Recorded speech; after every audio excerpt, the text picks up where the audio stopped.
শিশুদেরকে কিছু বলতে চাই। আমি বলতে চাই ছোট শিশুদেরকে কিছু কিছু দোয়া, যারা এই দোয়াগুলো পারে না তাদের জন্য এই দোয়াগুলো বলছি।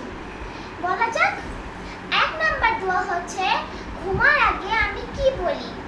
বলি আল্লাহুম্মা বিসমিকা আমুতু ওয়া হিয়া। ঘুম থেকে ওঠার পর কি বলি? আলহামদুলিল্লাহিল্লাযী আহিয়ানা বা'দা মা আমাতানা ওয়া ইলাইহিন নুশুর। দ্বিতীয় দোয়া হচ্ছে ওয়াশরুমে ঢোকার আগে কি বলতে হয়? বলি আল্লাহুম্মা ইন্নী আউযু বিকা মিনাল খুবসি ওয়াল খাবাইস। ওয়াশরুম থেকে বের হওয়ার পর কি বলতে হয়?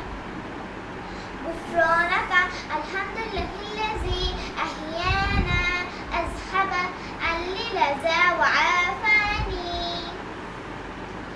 5 নাম্বার দোয়া হচ্ছে খাওয়ার আগে কি বলতে হয়? বলি বিসমিল্লাহি ওয়া আলা বারাকাতিল্লাহ। খাওয়ার শেষে কি বলতে হয়? বলি আলহামদুলিল্লাহিল্লাযী আত'আমানা ওয়া সাকানা ওয়া জাআলানা মিনাল মুসলিমিন। আমার দোয়া পড়া শেষ।